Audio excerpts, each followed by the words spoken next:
Alright guys, welcome to your 50th tutorial, and as promised we're going to be working on the constructor and also the GUI in this lesson. So let's go ahead and, do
P, the variable that we created right here, is going to be equal to the host or whatever we pass in.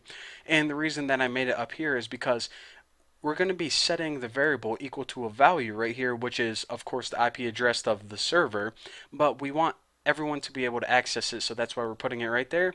And the rest of this is pretty much just like the last one. User text, of course, set this equal to a new JText field, and after this, user text set editable equal to false, because we don't want them to be allowed to type anything before they're connected to anyone. And the last thing we need to do is user text add action listener. And inside here, let me go ahead and make it pretty. Add action listener, and let's go ahead and add a new listener class. And of course, this has to implement the method public void action perform action event. Now that my error messages are out of there, we can go ahead and do the important stuff. And the first thing we want to do is send data, which is basically event how you, of course, send the data or send the message or whatever. And the next one is user text set text equal to nothing at all. Alright, so basically what we're doing is we have to build this method right here, send data, and what this does is basically take whatever's inside your text area and sends it to the other person. And this right here, of course, like you know, resets it back to blank. And if you don't know what I'm talking about, I go into detail in the last tutorial. Basically the same technology that we're using. So now we just got to add this all to the screen. Add user text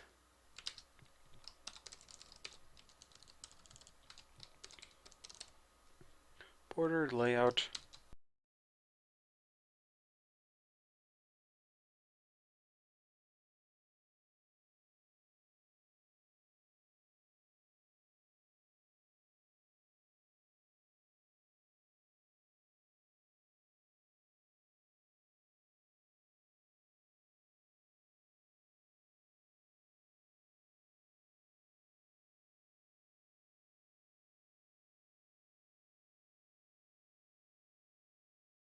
Do is chat window equals new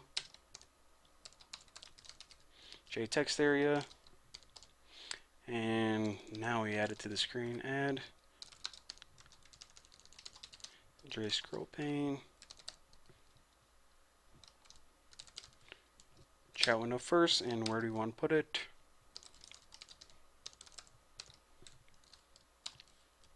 In the center, and okay, I finally got that right. Now set the size, and I believe my other one was 300 by 150.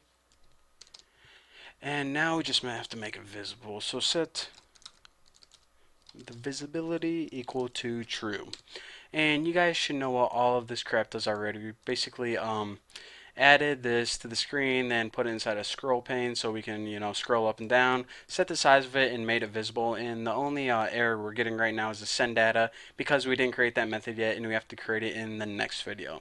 So again, in the next video, what we're going to be doing is we're going to be making that start running method, but I'm actually going to name it something different. And as you'll notice, I name a lot of my methods something different because it just helps me understand, I don't like the name of the exact same as the server and the client, so I might switch it up a bit. And we also have to code it a little bit differently since, we're not accepting IP addresses or not accepting connections from everyone. We're only connecting to one specific computer. So definitely don't just copy this exactly like you did the last program or else it's not going to work. So anyways, the next program we're going to be setting up one of the main methods. So I'll see you then.